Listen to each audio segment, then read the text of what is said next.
8वीं क्लास के प्यारे बच्चों, ये विज्ञान की वर्कशीट नंबर 7 है, आज की यानी 10 अगस्त की। तो हम पिछली 2 वर्कशीट में सूक्ष्म जीवों के बारे में जान रहे थे। तो बेटा सूक्ष्म जीव का मतलब क्या होता है? वो जीव जो हमें अपनी नग्न आँखों मतलब हमारी आँखों से नहीं दिखते, नंगी आँखों से नहीं दिखते, वो लाखों करोड़ों की संख्या में है, हवा में है। जैसे कोरोना वायरस ही है, वो इतना सारा हवा में फैला हुआ है, हमारी सांस के द्वारा अंदर जा रहा है लेकिन हमें नहीं दिख रहा, उनको हम सूक्ष्म जीव कहते हैं। तो सूक्ष्म जीव देखने के लिए हमें सूक्ष्मदर्शी की ज़रूरत पड़ती है ना। तो जब स्कूल खुलेंगे ना तो मैं आपको सूक्ष्मदर्शी दिखाऊंगी। लेकिन जो सूक्ष्म जीव को देखने का सूक्ष्मदर्शी होता है वो बहुत बड़ा होता है, वो बिजली से चलता है, विद्युत धारा से चलता है, वो हमारे स्कूल में नहीं है। वो बड़ी बड़ी जो लैब होती हैं उसमें होता है। ठीक है, चलो कोई बात नहीं, जो हमारे पास है हम वो देखेंगे। तो सबसे पहला पॉइंट जो हमें आज ध्यान रखना है कि सूक्ष्म जीवों की हमारे जीवन में महत्वपूर्ण भूमिका है। इनमें से कुछ लाभदायक तथा कुछ हानिकारक हैं। सूक्ष्म जीव विभिन्न खाद्य पदार्थों को बनाने में सहायता करते हैं, जैसे दही, ब्रेड व केक आदि। तो ध्यान देंगे बेटा, जो सूक्ष्म जीव होते हैं वो हमारे मित्र भी हैं और शत्रु भी हैं। मित्र कैसे? क्योंकि वो दही, ब्रेड और केक आदि बनाने में हमारी सहायता करते हैं, कितने टेस्टी होते हैं ना, स्वादिष्ट होते हैं। लेकिन हमारे शत्रु भी हैं क्योंकि वो हमें बीमारियां देते हैं। और सबसे बड़ी बीमारी तो कोविड-19 है, जो कि कोरोना वायरस नाम के सूक्ष्म जीव से फैल रही है ना। चलो आगे पढ़ते हैं हम। दही जमाने के लिए गर्म गुनगुना दूध में थोड़ा सा दही मिलाते हैं। लैक्टोबैसिलस, ध्यान देंगे, लैक्टोबैसिलस नाम का जीवाणु दूध में जनन करता है और दूध को दही में परिवर्तित कर देता है, बदल देता है। तो जो हमने दूध के अंदर थोड़ा सा दही मिलाया तो दही में लैक्टोबैसिलस नाम का जीवाणु था। जैसे ही उसको दूध मिलता है वो प्रजनन करना शुरू कर देता है और दूध को दही में बदल देता है। अगला पॉइंट हमने याद रखना है कि जीवाणु पनीर जैसे खाद्य पदार्थों को बनाने में भी सहायक है। तो बेटा पनीर जो है उसका नाम चीज़ नाम का जो पनीर होता है, वो जो एक तो पनीर वो होता है जो आप खाते हो, मटर पनीर बनाते हो ना, पनीर का पराठा बनाते हो, पनीर आप डेयरी से लाते हो, वो पनीर नहीं बनता। जिस पनीर को हम चीज़ नाम से जानते हैं, ये चीज़ नाम लिखा है ना, इस नाम से जानते हैं, वो जीवाणु के द्वारा बनता है। वो सख्त होता है, थोड़े से पीलेपन पे आ जाता है, हार्ड हो जाता है और उसको हम कई दिन तक रख सकते हैं। जो आप पनीर खाते हो उसको नहीं रख सकते, है ना। आगे पढ़ेंगे किण्वन। यह एक ऐसी प्रक्रिया है जिसके दौरान भोजन में मौजूद चीनी ईस्ट द्वारा अल्कोहल में परिवर्तित हो जाती है। तो बेटा किण्वन प्रक्रिया कैसे करेंगे कि चीनी ईस्ट, अब भाई ईस्ट क्या है? ईस्ट जो है एक प्रकार का सूक्ष्म जीव है और सूक्ष्म जीव के हमने प्रकार पढ़े थे, जीवाणु और कौन सा था? प्रोटोजोआ। और कौन सा था? जीवाणु, प्रोटोजोआ और कवक। और एक और क्या था? कवक के बाद क्या था? बेटा पढ़ना बहुत ज़रूरी है। तो चौथा नाम बताएंगे आप, जिसको हम कहते हैं काई यानी शैवाल। फिर से याद दिलाऊं, हमने 4 प्रकार के जीवाणु पढ़े थे, कवक, प्रोटोजोआ और शैवाल। ये 4 प्रकार के सूक्ष्म जीव पढ़े थे। तो बेटा जो ईस्ट होता है ना वो कवक होता है। तो ये चीनी को अल्कोहल में बदल देता है, रासायनिक क्रिया कर देता है। चावल के आटे में भी किण्वन में बैक्टीरिया और ईस्ट सहायक होते हैं।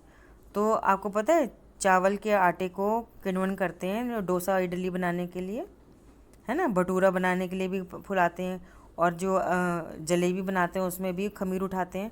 तो बेटा खमीर उठाना का मतलब क्या होता है? ईस्ट के द्वारा प्रक्रिया करना। तो सूक्ष्म जीव है कौन सा प्रकार का? कवक प्रकार का। तो जिसका उपयोग स्पंजी इडली बनाने में किया जाता है। ये सब सूक्ष्म जीवों की वजह से होता है। तो बेटा किण्वन किसे कहेंगे?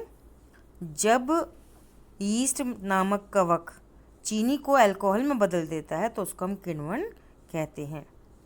और किण्वन की खोज किसने करी थी? लुई पाश्चर नाम के वैज्ञानिक था, उसने 1857 में किण्वन की खोज की थी। बेटा बुक में जो पाठ 2 है आपका सूक्ष्म जीव, वो ज़रूर पढ़िएगा। अगली बात हम जानते हैं, तो मैं थोड़ा सा रंग बदलती हूँ। अगली बात हम जानते हैं कि ईस्ट तीव्रता से जनन करके श्वसन के दौरान कार्बन डाइऑक्साइड उत्पादित करते हैं। यह गैस के बुलबुले आटे का आयतन बढ़ा देते हैं, जिसके परिणाम स्वरूप आटा फूल जाता है। तो बेटा क्या होता है, जैसे मम्मी, गर्मियां हैं, ठीक है, मम्मी ने आटा गूंदा, तुमने रोटी खा ली, पापा ने नहीं खाई, या आपकी छोटे बहन भाइयों ने नहीं खाई, तो मम्मी सोचती है आटा छोड़ देती हूँ, जब खाएंगे तब बना दूंगी।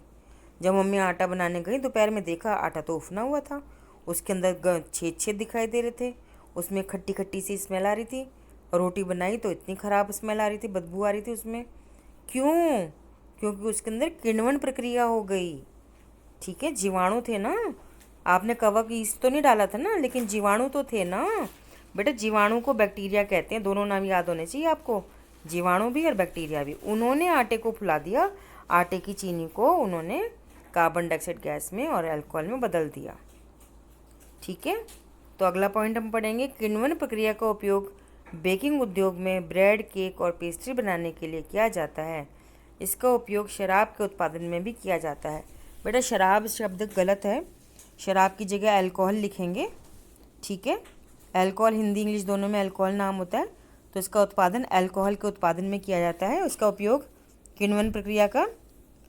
और ये जो अल्कोहल होता है ये कई प्रकार की दवाइयाँ बनाने में काम आता है। तो बेटा शराब शब्द ना लिख के आप क्या लिखेंगे, अल्कोहल। चलिए अब हम प्रश्न उत्तर करते हैं, देखते हैं प्रश्न उत्तर में क्या दे रखा है। स्वयं को जांचिए। प्रश्न 1, ऐसे खाद्य पदार्थों का उदाहरण दीजिए जो सूक्ष्म जीवों की सहायता से बनते हैं। तो बेटा ये बनते हैं ना आपका दही, ब्रेड और केक, ये लिख देना, बस हो गया उत्तर। तो ये आपका उत्तर 1 हो गया। प्रश्न 2 कहता है किण्वन प्रक्रिया क्या है। तो बेटा आपकी किण्वन प्रक्रिया ये लिखी हुई है, देखो, ये रही किण्वन प्रक्रिया, भोजन में मौजूद चीनी ये अल्कोहल में परिवर्तित हो जाती है, यहाँ तक। ये आपका उत्तर 2 है, उत्तर 2, सिर्फ ये 2 लाइनें परिवर्तित हो जाती तक है। ठीक है बेटा, फिर इसमें आगे पूछ रहा है किण्वन प्रक्रिया किस प्रकार से आटे के फूलने में सहायक होती है। तो ये आपने उत्तर लिखना है, ये वाला, इस श्वसन पूरी लाइन, ईस्ट तीव्रता से जनन करके श्वसन के दौरान कार्बन डाइऑक्साइड उत्पादित करती है। ये गैस के बुलबुले आटे का आयतन बढ़ा देते हैं, जिसके परिणाम स्वरूप आटा फूल जाता है।